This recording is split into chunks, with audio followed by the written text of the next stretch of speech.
Bienvenidos una vez más a otra sesión del Evangelio de Mateo, a la Escuela Bíblica Virtual de COC, para continuar en este estudio de la Palabra de Dios. Siempre preparados ahí con nuestros corazones, nuestras mentes abiertas a lo que el Señor nos quiera hablar y también preparados con nuestros materiales, con nuestra Biblia para poder dar seguimiento a la clase.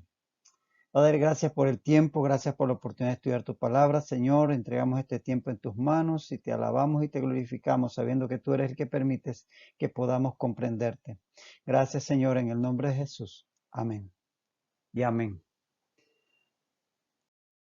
Hoy damos inicio al capítulo 7 de Mateo. Seguimos en el Sermón del Monte. Este capítulo 7 continúa el Señor Jesús enseñando en este precioso sermón que comenzó en el capítulo 5.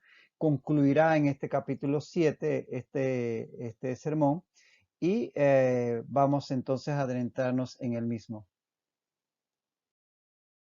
Dice en el capítulo 7, los versículos 1 al 5, no juzguéis para que no seáis juzgados, porque con el juicio con que juzgáis seréis juzgados, y con la medida con que medís os será medido. ¿Y por qué miras la paja que está en el ojo de tu hermano y no echas de ver la viga que está en tu propio ojo? ¿O cómo dirás a tu hermano, déjame sacar la paja de tu ojo, y he aquí la viga en el ojo tuyo? Hipócrita, saca primero la viga de tu propio ojo y entonces verás bien para sacar la paja del ojo de tu hermano. Después de haber hablado, como vimos en la última lección, sobre las relaciones del creyente con los bienes materiales, cómo debe ser su manejo de estos temas, de eso hablamos en las lecciones pasadas. Ahora el Señor Jesús está enseñando sobre nuestra relación con nuestros semejantes. Es eso a lo que se va a abocar en en los próximos textos. Cómo tratar con nuestros semejantes, con nuestro prójimo. Y como es común en su enseñanza, él comienza, como ven aquí, enunciando un mandato, un mandamiento, y luego explicándolo. Aquí dice, no juzguéis para que no seáis juzgados. Ese es el mandato. Y luego entonces lo explica. Esa es su manera usual de enseñar. Eso ya lo hemos visto con otros temas. Ahí dice, no juzguéis para que no seáis juzgados. Si usted revisa la escritura en general, verá muchos textos donde se hace evidente que los creyentes sí podemos formarnos una opinión acerca de las acciones de una persona e incluso expresarla. Por ejemplo, este texto, Juan 7:24, dice el Señor, no juzguéis según las apariencias, sino juzgad con justo juicio. ¿Lo ve? No dice que no juzguéis, dice juzgad con justo juicio. Es decir, que sí podemos evaluar las acciones de otros, pero no según las apariencias. Eso sería prejuzgar. Cuando usted prejuzga, usted está decidiendo de antemano que esa persona habló así o hizo eso porque seguramente tenía esta otra intención y usted está convirtiéndose en juez de algo que usted no conoce. Eso es prejuzgar. Eso es juzgar según las apariencias, que es lo que el Señor Jesucristo aquí está condenando.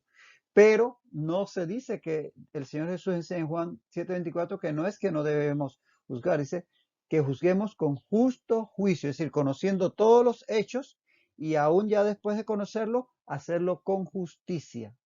Eso es lo correcto. No es que ignoremos todo lo que sucede, ignoremos a todas las personas y lo que hacen, no. Es que no lo hagamos según las apariencias, que no prejuzguemos, sino que lo hagamos con justicia.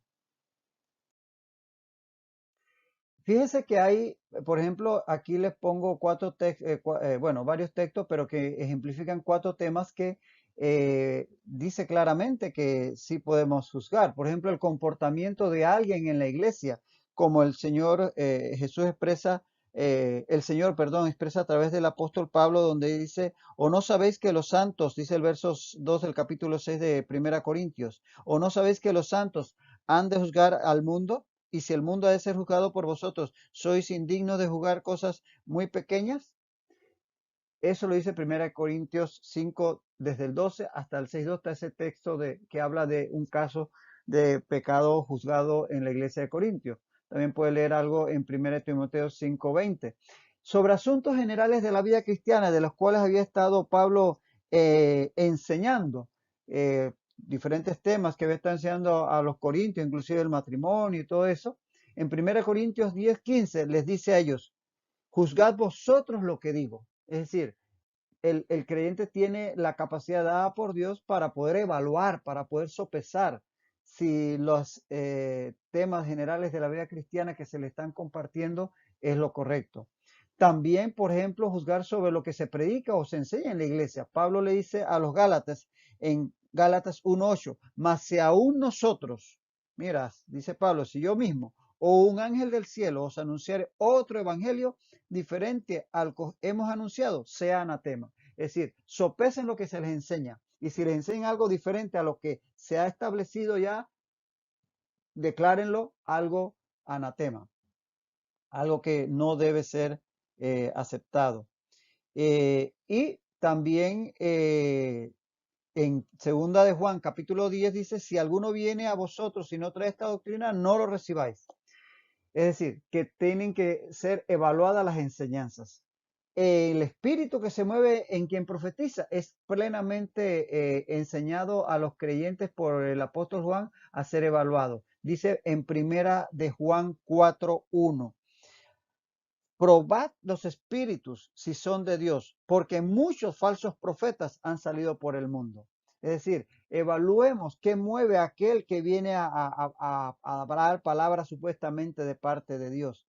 Entonces, sí hay textos que nos enseñan que hay asuntos a juzgar por el creyente, pero a juzgar, a evaluar, no a prejuzgar, no a juzgar según apariencias.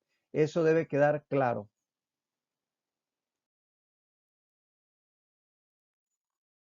Dice, como habíamos ya leído, no juzguéis para que no seáis juzgados. Entonces, ¿qué es lo que está aquí el Señor señalando?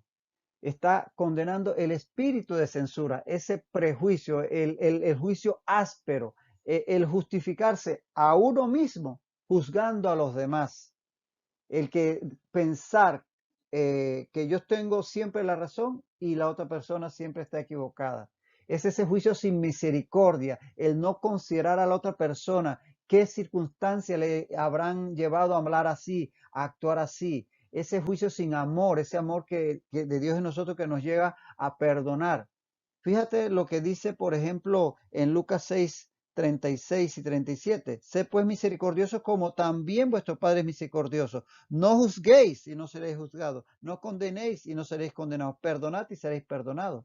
Y Romanos 14:13 dice, así que ya no nos juzguemos más los unos a los otros. De tal manera que se habla de una acción, de un acto de amor y de misericordia a la hora de evaluar las acciones de las otras personas.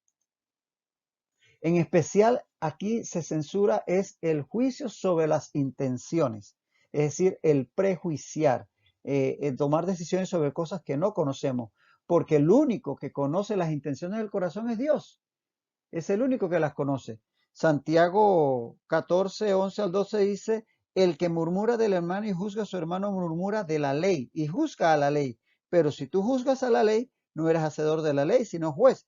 Uno solo es el dador de la ley, que puede salvar y perder. Pero tú, ¿quién eres que juzgues a otro? Si tú no conoces lo que hay en el corazón de otra persona, no puedes acusarla de que ella piensa así o él piensa así. Tienes que dar oportunidad a que los hechos realmente sean los que nos demuestren cuál es la verdadera intención del corazón. El corazón solamente lo conoce Dios. Dice en Apocalipsis 2:23, las iglesias sabrán que yo soy el que escudriña la mente y el corazón. Es decir, que es el Señor el que puede saber verdaderamente las intenciones. Nosotros no somos llamados a prejuzgar y a decidir lo que otra persona realmente tiene en su corazón. Aquí el término no juzguéis es el término griego mecrinete. Y crinete, la palabra griega crinete es la que da origen al verbo español criticar. Así que bien podría, si uno fuera muy textual, decir que no critiques para que no seas criticado.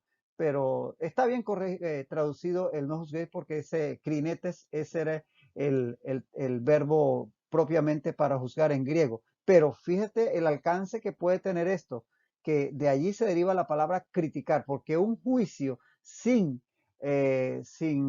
haber conocido todos los hechos se convierte en crítica. Cuando comienzas a criticar la forma de vestir de otra persona, la forma de actuar de otra persona, la forma de hablar de otra persona, sin haber conocido todos los hechos que esa persona está atravesando.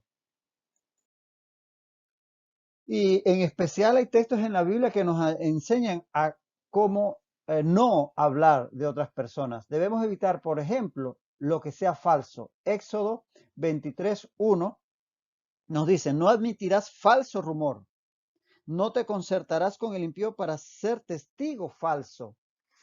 Tampoco debemos hablar de otras personas lo que es innecesario. Puede ser verdadero, pero no se necesita que lo comentes, que lo compartas. Dice Proverbios 11:13, el que anda en chismes descubre el secreto. Es totalmente condenable el andar compartiendo cosas que no son necesarias. Y tampoco algo que sea cruel, como decíamos, puede ser verdadero, pero eso no edifica, eso es cruel. Compartir algo que fue un error de la persona en el pasado, por ejemplo. Proverbios 12:18 dice, hay hombres cuyas palabras son como golpes de espada que van lesionando, hiriendo a otros. Entonces, a la hora de hablar de otras personas, debemos evitar decir lo que sea falso, innecesario y cruel. Y en este sentido, la persona que es justa ante sus propios ojos y que vive buscando faltas en los demás, tiene que recordar que esta misma persona, él mismo, ella misma, puede ser juzgado. Mire, puede ser juzgado por los hombres mismos, porque así como tú hablas de otras personas, te van a terminar hablando de ti, pero sobre todo juzgado por Dios y ante Dios.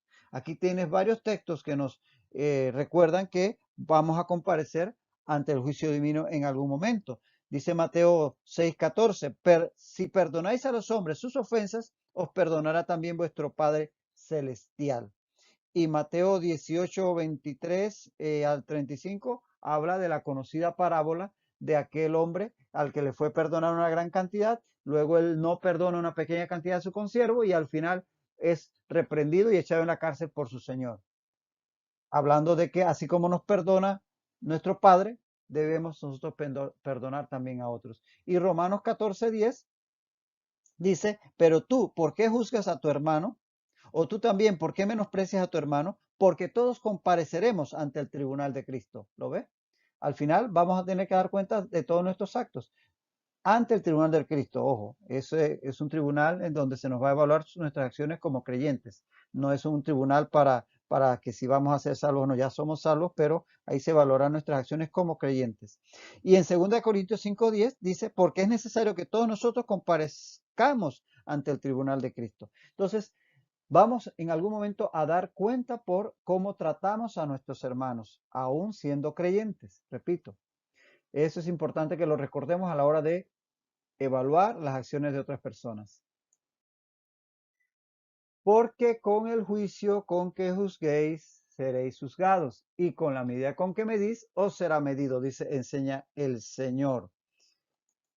La norma de juicio, la regla, la medida que aplicamos a los demás, se nos aplicará a nosotros. Eso tenemos que recordarlo, así que tenemos que pensar dos veces cuando vamos a hacer evaluación de otra persona, a juzgar a otra persona. Si juzgamos sin misericordia, seremos juzgados sin misericordia. Santiago 3, 1 al 2 dice, hermanos míos, no os hagáis maestros muchos de vosotros, sabiendo que recibiréis mayor condenación. Es decir, no nos convertamos en los que sí sabemos cómo se hacen las cosas y andar corrigiendo a todo el mundo, sabiendo que al hacer eso, estamos asumiendo para nosotros un mayor nivel de conocimiento y por lo tanto se nos reclamará mayor conducta correcta y por tanto el juicio será más severo. Y si juzgamos con compasión, seremos juzgados con compasión. Mateo 5:7 ya lo leímos anteriormente, dice, bienaventurados los misericordiosos, porque ellos alcanzarán misericordia. De tal manera que esto ejemplifica la ley o principio de la siembra y la cosecha, que todos conocemos en Gálatas 6:7. Todo lo que el hombre sembrare, eso también segará. Si siembras misericordia en tu relación con tus hermanos, con tu prójimo, vas a cosechar misericordia. Si siembras juicio y prejuicio, vas a cosechar juicio y prejuicio sobre ti mismo. Así que es bueno recordar esto a la hora de interactuar con los demás. Dice el Señor, ¿y por qué miras la paja que está en el ojo de tu hermano y no echas de ver la viga que está en tu propio ojo? Una persona puede ser muy buena ante sus propios ojos, ante sí mismo, pero si no es humilde, reconociendo su propia falibilidad, entonces, desde el punto de vista de Dios, hay como si fuera una viga que le estorba su visión en su propio ojo, la viga de la justicia propia. Esa es una que yo me considero justo en mí mismo. Eso es una viga delante de Dios. Mira lo que dice, por ejemplo, Lucas capítulo 18, verso 11. Dice, el fariseo puesto de pie oraba consigo mismo de esta manera: Dios, te doy gracias porque yo no soy como los otros hombres, ladrones, injustos, adúlteros, y aún como este publicano. Ayuno 2 veces a la semana, doy diezmos de todo lo que gano. Esa famosa parábola, ¿no? Él se considera justo, así eso le ponía una viga que no le no le permitía ver claramente, claro, en sentido figurado. En Gálatas 6:1 dice, hermanos, si alguno fuere sorprendido en alguna falta, vosotros que sois espirituales, restaurarle con espíritu de mansedumbre, considerándote a ti mismo, no sea que tú también seas tentado. O sea, siempre tenemos que poner primero la vista en nosotros mismos en cuanto a nuestra condición antes de ir a juzgar a otros. Esto era una expresión prácticamente una figura hiperbólica para hacer énfasis, esto de la viga en el propio ojo, pero de verdad que impacta. Esto es como, prácticamente, esto es como si tú te convirtieras en un oftalmólogo ciego que vas a operar el ojo del otro que supuestamente está mal de la vista. Pero tú que lo vas a operar, tú estás ciego. Imagínate un oftalmólogo ciego operando a un paciente de catarata. Qué desastre, ¿verdad? Bueno, así de impactante es la figura, esta hipérbole que el Señor utiliza aquí, de que cuando uno juzga a otro, y es como si alguien quisiera quitarle una brusquita en el ojo de los demás teniendo una viga en su propio ojo. Y termina uno siendo un guía ciego que va a llevar a todos al precipicio, como, como enseña Lucas 6:39. Dice Lucas 6:39, ¿acaso puede un ciego guiar a otro ciego? ¿No caerán ambos en el hoyo? ¿Mm? Definitivamente que tenemos que pensar en nosotros mismos antes de evaluar a los demás. Dice el Señor, saca primero la viga de tu propio ojo y entonces verás bien para sacar la paja del ojo de tu hermano. Cuando por la gracia de Dios se te ha quitado esa viga que te nublaba, ese exbuscador de faltas que eras, puede ver con suficiente claridad para entonces poder sacar la mota del ojo de su hermano. Es decir, puede entonces sí ser una persona que ayude a otra persona a salir de un error. Cuando tú mismo has sido, por la gracia de Dios, cubierto por la misericordia de Dios. Y es que al haber experimentado esa misericordia divina con respecto a uno mismo y en nuestras propias faltas que el Señor nos ha revelado, entonces seremos más misericordiosos en nuestro trato con el prójimo y estaremos en condiciones de restaurarlo con espíritu de mansedumbre. Es decir, que al haber recibido misericordia seremos más capaces de dar misericordia. Y entonces eso nos convierte en mejores ministradores de la gracia de Dios. Por eso el Señor dice que primero saquemos la viga de nuestro ojo y entonces podemos hacerlo con nuestro hermano. Llegamos entonces al verso 6 de Mateo. Este versículo dice, no deis lo santo a los perros, ni echéis vuestras perlas delante de los cerdos, no sea que las pisoteen y se vuelvan y os despedacen. Este es prácticamente un proverbio que el Señor utiliza aquí para enseñar acerca de cómo tratar con algunas personas que van a rechazar la enseñanza. Entonces, aquí es parte de todo lo que va a estar el Señor mostrando acerca de nuestro trato con los demás. Fíjate, aquí él utiliza la figura de dos animales, los perros y los cerdos. Los perros y los cerdos eran animales que representaban o eran figuras dentro de la cultura judía de personas indignas, personas malas, personas moralmente degradadas. A lo largo de la escritura es utilizado en lenguaje figurado como tipo de estas personas. Por ejemplo, perros. Aquí la palabra para perro es la palabra canis, la palabra griega canis, pero en el contexto en que se da se refiere a ese perro callejero, ese perro vagabundo, ese tinaquero, como decimos en Panamá. Y los cerdos es la palabra joiros, que es la palabra griega para cerdos. Estos animales, por ejemplo, en el caso de los perros, vemos estos textos que lo puedes leer con más calma posteriormente, eran considerados de hábitos sucios, como dice Proverbios 26:11 y segunda de Pedro 2:22, que el perro vuelve a su vómito. O eran considerados inmundos como ofrenda, o sea, si se ofrendaba un perro era algo inmundo, como dice Isaías 66:3, cuando el pueblo de Israel estaba en pecado, el, el ofrendar era como si ofrendaran un perro. Despreciables, dice en 1 Samuel 17:43, 24:14 y 2 Samuel 9:8, 16:9 y en 2 de Reyes 8:13. Todos esos textos hablan de, por ejemplo, Goliat cuando venía David a él dice, ¿acaso soy yo perro para que vengas hacia mí con un palo? Es decir, el término perro se usaba de una persona despreciable. También los perros eran figuras de las personas malas. Dice que enseñan sus dientes como perros, dicen algunos salmos, o que aullan como perros, dicen otros textos. Puedes leer Salmos 22:16 y 20, el Salmo 59:6, Isaías 56:11, Filipenses 3:2, perdón, dice Pablo, guardados de los perros, es decir, esos malos que llegan a las congregaciones. Y en Apocalipsis 22:15 dice que los perros no entrarán a la santa ciudad.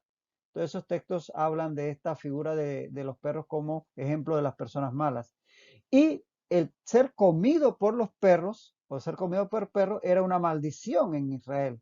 Por ejemplo, leemos en Primero de Reyes, capítulo 14, verso 11, ahí hablamos sobre Jeroboam de los descendientes de Jeroboam que van a ser comidos por perros. Y en 1 Reyes 6:4 hablamos de Baza, que fue muerto y lo comerán los perros.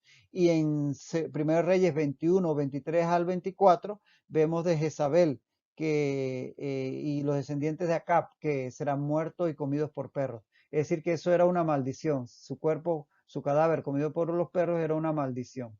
Por otro lado, los cerdos eran inmundos ante la ley, según Levíticos 11:7, Deuteronomio 14:8, y vemos también textos como Isaías 65:4 y 66:3 y 17. Por ejemplo, en el caso de los cerdos que vemos en el episodio del Gadareno, vemos cómo cuando los demonios son expulsados del Gadareno, piden ir a los cerdos. Eso está en Mateo 8:30 al 32. Y cuando el hijo pródigo, en la parábola del hijo pródigo, cae en la miseria, dice que es contratado para cuidar cerdos y hasta anhelaba comer la comida de los cerdos. Eso habla de un símbolo de degradación en Lucas 15 al 16. Y en 2 de Pedro 2:22 dice que los cerdos son habituados a la suciedad, el cerdo lavado vuelve al lodo. Y ambos en conjunto son mencionados precisamente como ejemplos de degradación en Isaías 66:3, Mateo 7:6, que es el que estamos considerando, y en 2 de Pedro 2:22. Todo esto para mostrar que estos animales eran figuras de personas degradadas, malvadas, depravadas. Entonces, aquí le está diciendo el Señor, no deis lo santo a los perros, ni eches las perlas a los cerdos.